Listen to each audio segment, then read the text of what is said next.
Dans quel état d'esprit vous êtes après cette élimination, après cette défaite? Des questions un peu à la con. Qu'est-ce que je voulais que... Dans le vestiaire, comment ça s'est passé après le match? Toujours une question à la con. Qu'est-ce que vous voulez qu'on dise? Il n'y a rien à rajouter, c'est tout. Savoir poser les bonnes questions à un client et de savoir si les réponses de votre acheteur sont bien en relation avec les niveaux d'importance des 4 éléments les plus importants que doivent avoir pour lui dans les 3 phases d'un cycle de vente et dans l'ensemble de la durée d'un cycle de vente pour que vous puissiez contrôler avec vos questions, si vous pouvez lui faire confiance pour qu'il puisse acheter votre produit, votre service ou votre solution. Les bonnes questions pour un commercial ou un vendeur est de savoir si les réponses sont bien toutes en relation avec les 4 éléments du fonctionnement de la vraie confiance dans la vente, dans les 3 phases et l'ensemble de la durée d'un cycle de vente. Et n'oubliez pas qu'il n'existe pas de questions magiques pour un commercial et pour un vendeur pour gagner une opportunité commerciale de vente. Ce qui est magique dans la vente, eh bien, la seule réponse et la seule phrase que doit dire un acheteur pour être transformé en client. S'il y a un secret, et il y en a un, c'est qu'il s'entoure des gens qui, eux, savent faire.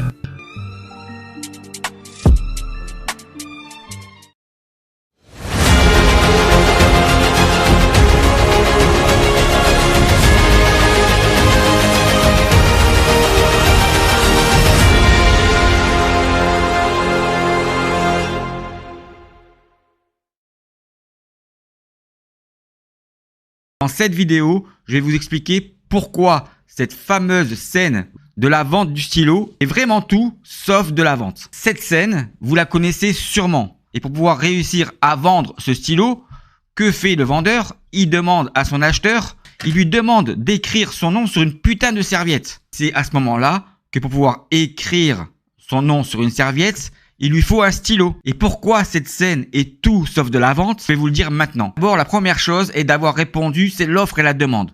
L'offre et la demande, ce n'est pas la vente. L'offre et la demande, c'est votre marché. La deuxième erreur de cette scène est d'affirmer qu'il faut créer le besoin. En demandant d'écrire sur une putain de feuille son nom, il révèle un besoin. Il ne crée pas un besoin. Et la différence entre la révélation et la création d'un besoin, cela va avoir pour finalité de générer du harcèlement commercial. Parce que dans la scène, vous voyez bien que le besoin, c'est-à-dire que pour pouvoir écrire son nom sur une putain de feuille de papier, il faut bien un stylo. Et le stylo est la réponse à une attente fonctionnelle pour pouvoir justement écrire sur cette putain de feuille. Mais pourquoi cette scène-là est tout sauf de la vente? Tout simplement parce que dans cette scène, à aucun moment, il y a eu l'échange d'un produit contre de l'argent.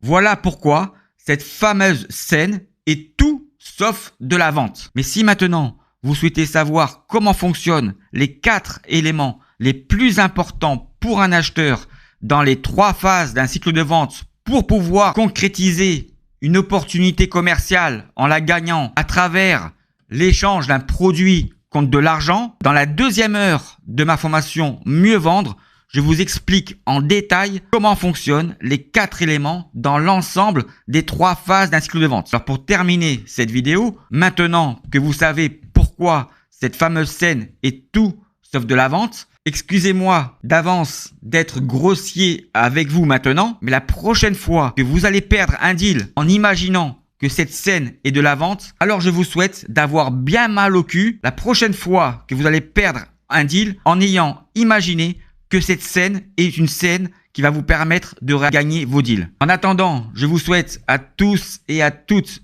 une excellente journée, d'excellentes ventes et surtout, n'oubliez pas de prendre soin de vous et soin des autres. Je vous attends maintenant pour rejoindre mon programme de formation Mieux Vendre. À tout de suite. Tu peux tout vendre, c'est ça. Vends-moi ce putain de stylo précis. Fais-moi voir comment tu vendrais ça, vas-y. Vends-moi ce stylo. Je peux finir, j'ai rien avalé au jeu. Brad, fais-nous une démonstration. Vas-y, vends-moi ce stylo, regardez. Tu veux que je te vende cette merde? Il est super bon, regardez ce stylo là. Je vendrais n'importe quoi. Fais-moi plaisir. Écris-moi ton nom sur cette putain de serviette. J'ai pas de stylo? Exact. L'offre et la demande, mon pote. Vous voyez, il crée l'urgence et le besoin. Faut leur donner l'envie d'acheter des actions, les convaincre qu'ils sont bons. C'est ça le truc.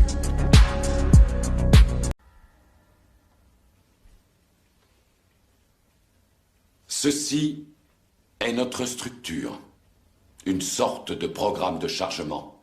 On peut y afficher ce qu'on veut. Vêtements ou équipements, armes à feu, simulateurs d'entraînement. Tout ce qui nous est nécessaire. Tu veux dire qu'on est dans un programme informatique? Est-ce vraiment si invraisemblable? Ta tenue est différente, plus de relais dans les bras ou le crâne. Tu as changé de coiffure. Tu corresponds à présent à ce que nous appelons l'image intérieure résiduelle. C'est une projection mentale de ton moi digital. Alors, rien de tout ça n'est réel? Qu'est-ce que le réel?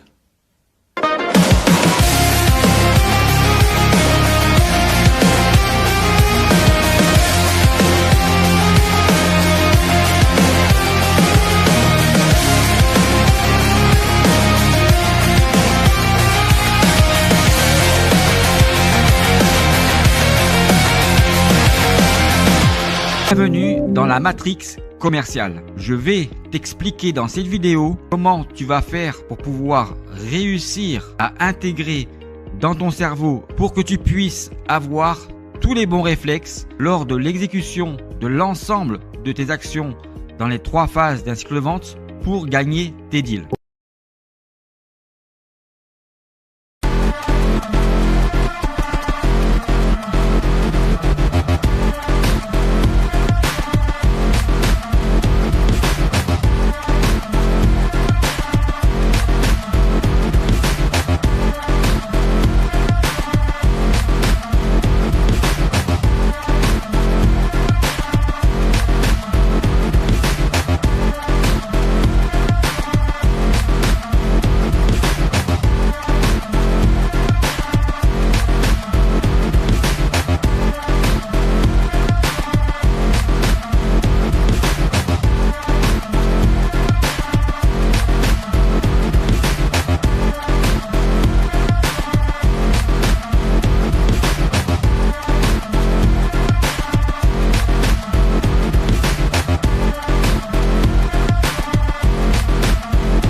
C'est quoi ce que tu n'as pas compris dans la phase de découverte d'un cycle de vente? La phase de découverte dure sur l'ensemble d'un cycle de vente? C'est ça que tu n'as pas compris? Que la phase de découverte dure sur l'ensemble d'un cycle de vente et dans les 3 phases d'un cycle de vente pour pouvoir contrôler en permanence les 4 évolutions, les éléments les plus importants du fonctionnement de la vraie confiance dans la vente pour un acheteur. Et c'est comme cela que tu vas pouvoir contrôler sur la durée d'un cycle de vente et dans l'ensemble des 3 phases d'un cycle de vente, quelle confiance tu vas pouvoir accorder à tes acheteurs pour pouvoir les transformer en clients. Comprendre le fonctionnement de la vraie confiance dans la vente, il faut que tu puisses comprendre qu'en réalité, la phase de découverte dure sur l'ensemble de la durée d'un cycle de vente pour pouvoir contrôler quelle confiance tu vas pouvoir faire à tes clients pour qu'ils puissent acheter tes produits ou tes services. Un commercial ou un vendeur, pour pouvoir mieux vendre, est obligé de pouvoir comprendre comment fonctionne le processus du mécanisme logique, naturel et humain du fonctionnement des 4 éléments les plus importants pour un acheteur dans les 3 phases et sur la durée totale d'un cycle de vente. Oui, merci Jordan. Pourquoi tu n'as jamais entendu parler du fonctionnement de la vraie confiance dans la vente? Parce que justement, ce mécanisme et ce processus n'est pas expliqué dans les différentes techniques de vente. Il faut d'abord que tu saches que jamais personne n'a pu remettre en cause et en considération le fonctionnement logique, naturel et humain de la vraie confiance dans la vente. Et c'est justement ce bon fonctionnement-là qui va te permettre de mieux vendre en respectant la confiance que tes clients peuvent t'accorder, mais surtout pour pouvoir mieux vendre, de contrôler quelle confiance tu peux faire à tes acheteurs pour les transformer en clients à travers le bon fonctionnement logique, naturel et humain des évolutions des 4 éléments les plus importants pour un acheteur dans le fonctionnement de la vraie confiance dans la vente. Mais c'est quoi le closing? Le closing est la 3e partie d'un cycle de vente qui doit être l'acceptation réciproque de la vraie confiance entre les 2 parties. Mais quand un commercial ou un vendeur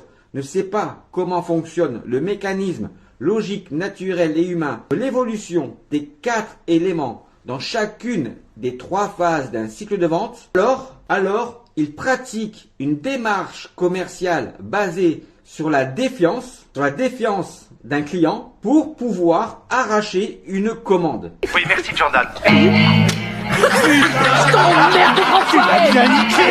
Voilà ce qu'il se passe pour les commerciaux et pour les vendeurs qui ne savent pas comment fonctionnent les 4 éléments du fonctionnement de la vraie confiance dans la vente. Et pour pouvoir closer un deal, ils pratiquent la défiance commerciale pour pouvoir juste arracher une commande. Jean-Marc, je comprends rien à ce que tu racontes sur le fonctionnement de la confiance avec les 4 éléments les plus importants pour un acheteur dans le fonctionnement de la confiance. Je comprends rien, mais je comprends rien. Comment ça? Dans la phase de découverte, il faut absolument qu'il y ait 2 éléments super importants pour l'acheteur et 2 autres éléments qui ne soient pas importants pour lui dans la phase de découverte. Bah oui. Comment ça? Je comprends rien. Et pour gagner une opportunité, il faut que dans le closing, il y ait 2 éléments super importants pour l'acheteur et 2 éléments qui soient pas importants pour lui dans le closing. Mais oui. Mais c'est quoi ça? C'est n'importe quoi. Ben non, c'est n'importe quoi, je comprends rien. Je comprends rien à ce que tu racontes sur le fonctionnement de la confiance de la vente. Ah bon? Et pourquoi? Je comprends rien. C'est quoi cette histoire du fonctionnement des 4 éléments les plus importants, fonctionnement de la confiance dans la vente? Ben c'est le fonctionnement de la confiance dans la vente. Mais c'est juste le fonctionnement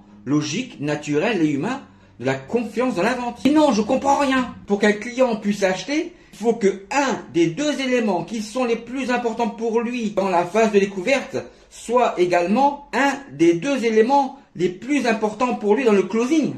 Mais oui, je comprends rien. Pourquoi en plus, parmi les 2 éléments les moins importants pour lui dans la phase de découverte, il faut absolument qu'il y en ait un des 2 qui soit pour lui les plus importants dans le closing. Mais oui, c'est comme ça que fonctionne la confiance dans la vente. Jean-Marc, on ne comprend rien sur ce que tu racontes du fonctionnement de la vraie confiance dans la vente. Ah bon? Mais alors, si tu comprends rien sur ce que je raconte sur le fonctionnement logique, naturel et humain des 4 éléments les plus importants pour un acheteur dans le fonctionnement de la vraie confiance dans la vente, alors explique-moi toi comment fonctionne le mécanisme de la confiance quand tu arrives à vendre sans comprendre comment fonctionne ce mécanisme logique, naturel et humain.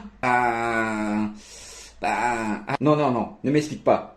En réalité, si pour pouvoir réussir à vendre sans comprendre comment fonctionne le mécanisme logique, naturel et humain des 4 éléments les plus importants pour un acheteur dans l'ensemble des phases et de la durée d'un cycle de vente, si tu arrives à vendre, cela veut dire que pour réussir à vendre, tu es obligé de mentir, de tricher et de manipuler ton client. Mais Jean-Marc, tu n'as pas le droit de dire ça. Comment ça, je n'ai pas le droit de dire ça? Puisque pour pouvoir réussir à vendre, il faut bien utiliser le fonctionnement de la confiance. Jean-Marc, arrête, tu n'as pas le droit de dire ça. Je n'ai pas le droit de dire ça? Ah ok, j'ai pas le droit de dire ça. Alors explique-moi plutôt, toi qui sais comment réussir à vendre, mais sans comprendre comment fonctionne le mécanisme logique, naturel et humain de la confiance dans la vente, explique-moi plutôt pourquoi tes opportunités ne sont jamais justes et fiables dans ton CRM. Pour les commerciaux et les vendeurs, les plus grandes peurs qu'ils peuvent avoir, la plus grande défiance qu'ils peuvent également avoir, de pouvoir faire confiance à la confiance du bon fonctionnement des 4 éléments les plus importants pour un acheteur dans l'ensemble des 3 phases d'un cycle de vente et sur la durée totale d'un cycle de vente pour pouvoir gagner leur opportunité commerciale de vente. Voilà en réalité la plus grande peur et la plus grande défiance des commerciaux qui ne savent pas comment fonctionne le bon mécanisme unique, logique, naturel et humain, les 4 éléments du fonctionnement de la confiance dans la vente. Car comprendre ce fonctionnement logique, naturel et humain du fonctionnement de la vraie confiance dans la vente remet en cause les connaissances et les pratiques commerciales des commerciaux, des vendeurs qui utilisent la défiance commerciale pour pouvoir réussir à ne pas perdre leur deal en mentant, trichant et en manipulant leurs clients. Et oui, savoir faire confiance au fonctionnement de la confiance de la vente pour pouvoir gagner vos opportunités commerciales est la plus grande crainte et la plus grande peur des commerciaux et des vendeurs qui ne connaissent pas le fonctionnement de la vraie confiance dans la vente. Et je ne connais aucun commercial, aucun vendeur qui a eu cette crainte lorsqu'il a utilisé pour la première fois le bon fonctionnement logique, naturel et humain des 4 éléments du fonctionnement de la vraie confiance dans la vente. Faire confiance au fonctionnement de la vraie confiance dans la vente est le plus grand défi des commerciaux et des vendeurs. Alors maintenant, faites ce que vous voulez pour pouvoir mieux vendre, mais pour pouvoir mieux vendre, vous serez obligé d'utiliser le bon fonctionnement logique, naturel et humain du fonctionnement de la vraie confiance dans la vente. Et pour pouvoir mieux vendre, vous serez obligé de faire confiance à la vraie confiance dans la vente.